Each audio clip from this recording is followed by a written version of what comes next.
श्री शिवाय नमस्तुभ्यम हर हर महादेव। स्वागत है आपका हमारे चैनल वास्तविक जानकारी पर। दोस्तों, आप सभी लोग जानते हैं 15 अप्रैल 2024 को है चैत्र नवरात्र की सप्तमी तिथि और सोमवार की सप्तमी तिथि। इसीलिए दोस्तों इस दिन की महत्वता बहुत ही ज्यादा बड़ी है और विशेष है। इसीलिए दोस्तों आप लोगों को इस दिन 108 चावल के दाने वाला उपाय जरूर करना चाहिए, क्योंकि ये एक ऐसा उपाय है जिस उपाय को अगर किसी विशेष दिन पर किया जाए तो भाई उस विशेष दिन का जो फल है वो तो हमें मिलता ही मिलता है।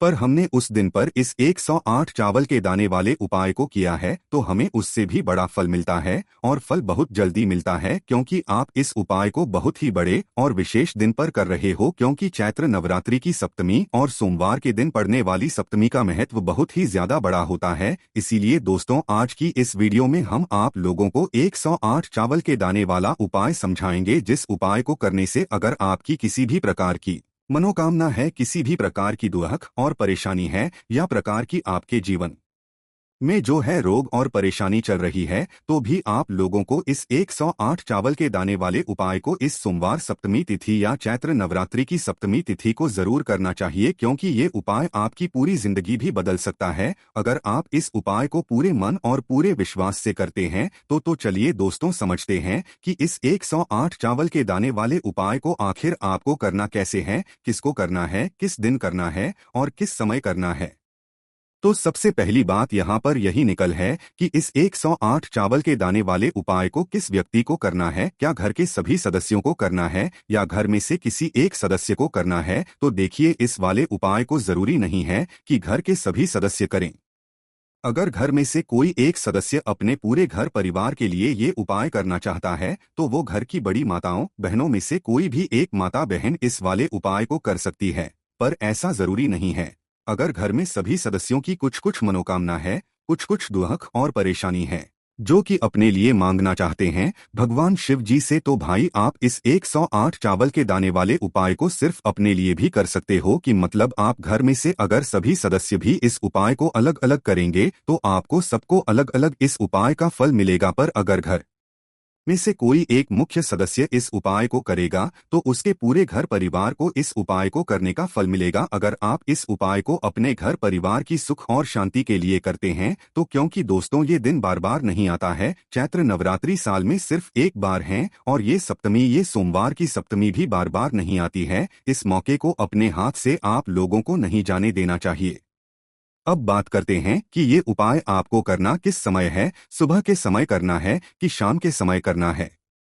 तो देखो, इस उपाय को विशेष रूप से अगर आप पूछो तो सुबह के समय करना है। अगर किसी कारणवश आपने पूरी कोशिश करी और कुछ काम आ गया, आप सुबह नहीं कर पाए, तो फिर दूसरा जो आपके पास समय होगा वो होगा शाम का समय, प्रदोष काल का समय। इस समय भी आप लोग इस वाले उपाय को कर, पर मुख्य कोशिश आपकी सुबह के समय की होनी चाहिए।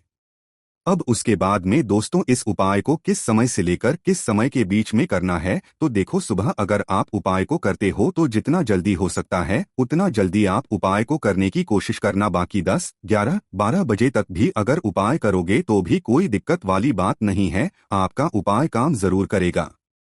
उसके बाद में दोस्तों अगला जो शाम का समय होगा, इस शाम के समय में आप शाम की 6 बजे से लेकर 7 बजे के बीच में भी इस उपाय को कर सकते हो और 7 बजे से लेकर 8 या 8:30 के बीच में भी इस वाले उपाय को कर सकते हो, पर 8 से पहले पहले आप लोग इस वाले उपाय को कर लेना।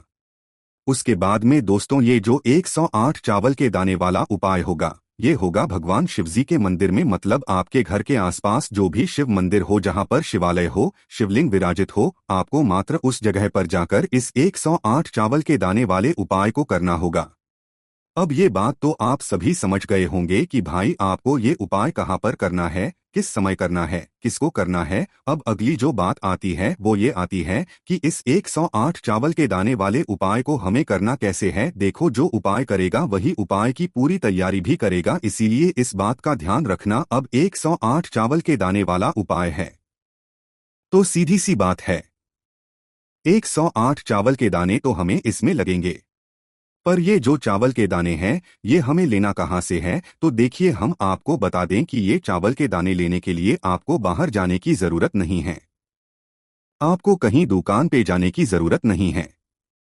मात्र आपके घर के रसोई घर में या आप जिसको किचन बोलते हो आप उसमें जाना और आपके घर के रसोई घर में जो भी चावल बनते हो भाई उन चावलों में से एक मुट्ठी चावल निकाल लेना। अब ऐसा बिल्कुल मत समझना कि हम पके चावल बोल रहे हैं, हम कच्चे चावल बोल रहे हैं। मात्र आपको अपने घर के रसोई घर में से जाकर उन 108 चावल के दानों को निकाल लेना है। पर 108 चावल देना ऐसे नहीं निकालोगे, पहले एक मुट्ठी या एक कटोरी चावल आप लोग अलग से निकाल लेना।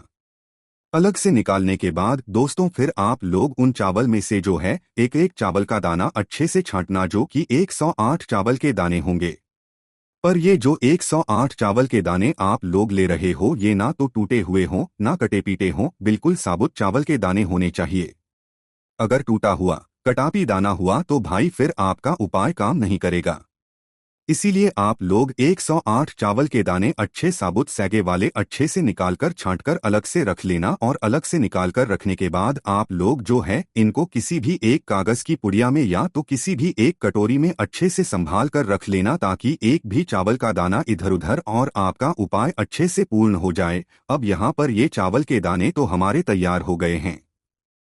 उसके बाद में बात आती है, क्या हम इन चावल के दानों को लेकर सीधा उपाय करने पहुंच जाएं इस चैत्र नवरात्र की सप्तमी तिथि या सोमवार की सप्तमी तिथि को? नहीं, ऐसा बिल्कुल भी नहीं करना है। देखो, अगर सुबह के समय आप इस उपाय को कर रहे हो मुख्य रूप से आपको कम से कम 1 लोटा जल भरना है। सिर्फ अगर आप उपाय को करने के लिए जा रहे हो तो 1 लोटा जल जरूर लेकर जाना है। बाकी जो लोग प्रतिदिन शिव जी के मंदिर जाते हैं, पूजन अर्चना करते हैं, सारी पूजन सामग्री लेकर जाते हैं, वो अपनी से ही पूजन करें, उनको कुछ अलग से काम करने की जरूरत नहीं है। पर जो लोग कुछ लेकर नहीं जाते हैं, वो सिर्फ उपाय को करने के लिए जा रहे हैं, वो कम से कम 1 लोटा जो है जरूर लेकर जाएं। उसके बाद में शाम के समय की बात करें तो एक गोलबत्ती का शुद्ध देसी गाय का घी का दीपक आप तैयार करें। कौन से किस चीज का होगा? आटे का दीपक, गोलबाती का, शुद्ध देसी गाय के घी का। ये दीपक मात्र आप तैयार करके और अपने उपाय की सामग्री को अपने साथ में रखकर आप उपाय को करने के लिए जा सकते हैं। अब ये बात हमने क्यों बोली? क्योंकि दोस्तों हमें भगवान को कभी भी ये नहीं चाहिए कि हम अगर आपके पास आ रहे हैं तो सिर्फ हमारे मतलब के लिए आ रहे हैं, हमारी मनोकामना के लिए आ रहे हैं। तो इससे अगर आप पूजन सामग्री भी लेकर जाओगे तो इससे ये कहीं नहीं दर्शाएगा कि हाँ आप भगवान शिव जी के पास सिर्फ अपने मनोकामना के लिए जा रहे हैं। आप उनकी सच में भक्ति करने के लिए जा रहे हो, इसलिए पूजन सामग्री लेकर जाना थोड़ा बहुत जरूरी हो जाता है। इसलिए आप लोग सुबह जा रहे हो तो 1 लोटा जल लेकर जाना और शाम को जा रहे हो तो एक दीपक लेकर जाना, जो कि हमने आपको बता दिया कैसे लेकर जाना। उसके बाद में दोस्तों जो अगली बात आती है वो ये आती है, क्या हम सीधा उपाय कुछ जा कर सकते हैं? नहीं, सीधा जाकर आप लोगों को उपाय नहीं करना है। पहली बात तो शुद्धता का विशेष रूप से ध्यान रखना है। इस उपाय को करते समय जब भी आप उपाय को करें तो शुद्धता का ध्यान रखना है। सुबह के समय तो आप स्नान करोगे, धुले हुए या नए वस्त्र पहनकर उपाय करना, और शाम के समय कर रहे हो तो शाम के समय स्नान करने की जरूरत नहीं है। आप हाथ मुंह धोकर भी इस वाले उपाय को कर सकते हो। अब अगली जो मुख्य बात आती है वो ये आती है कि हम अगर सीधा जाकर उपाय नहीं करेंगे तो फिर कब करेंगे? तो देखो, सीधा आप लोगों को जाकर उपाय नहीं करना है। पहले आपको पूजन करना है, अर्चना करना है। जो भी पूजन सामग्री आप लेकर आए हुए हो पहले वो करना है ना, और शिवजी के मंदिर में ही जाना है। आपके घर के पास में जो शिव मंदिर हो वहां पर आप लोगों को जाना है। शिवजी के मंदिर के अंदर प्रवेश करना, पहले दर्शन करना, दर्शन करने के बाद शिवजी के पास में पहुंचना और फिर शिवजी की पूजन अर्चना करना। पहले 1 लोटा जल ही चढ़ेगा। अगर आप लोग 1 लोटा जल वगैरह कुछ लेकर आए हुए हो तो पहले वो जाकर चढ़ा देना। फिर उसके बाद में जो भी आपकी पूजन अर्चना है, जो कि आप लोग करना चाहते हो, वो पूजन अर्चना आराम से बैठकर मन और भाव से आप लोग कर लीजिएगा। और पूजा पाठ करने के बाद आपका जो अगला काम रहेगा वो उपाय को करने का ही रहेगा। ये तो सुबह के समय की बात हो गई, पर शाम जब आप लोग जाओगे तो पहले जाकर अपना दीपक जलाओगे। देखो, दीपक जो जलाओगे ना आप लोग, वो अपनी माचिस से जलाओगे। अपने घर से अपनी माचिस लेकर जाना, भूलकर मत जाना। आप लोग हर बार कई बार भूल भी जाते हो, इसलिए हम आपको हर बार याद दिला देते हैं। तो माचिस जरूर लेकर जाना और अपनी माचिस से उस दीपक को जलाना। मंदिर में बैठकर ही जलाना है, घर से जलाकर नहीं लेकर जाना है।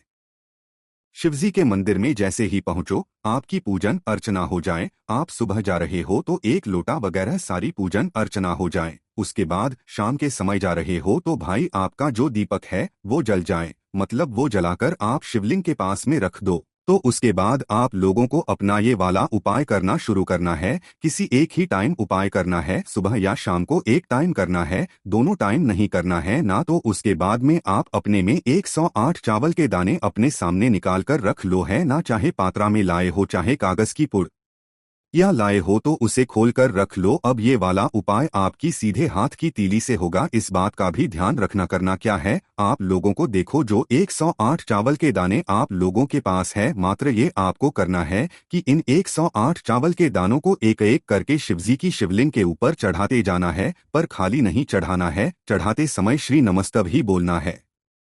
देखो उपाय की एक साथ नहीं होगा, एक साथ चावल नहीं चढ़ाओगे आप लोग। उपाय अगर आपको पूर्ण और अच्छा फल चाहिए तो एक एक चावल का दाना आप लोग शिवलिंग पर चढ़ाओगे। इस बात को आप लोग समझ रहे हो।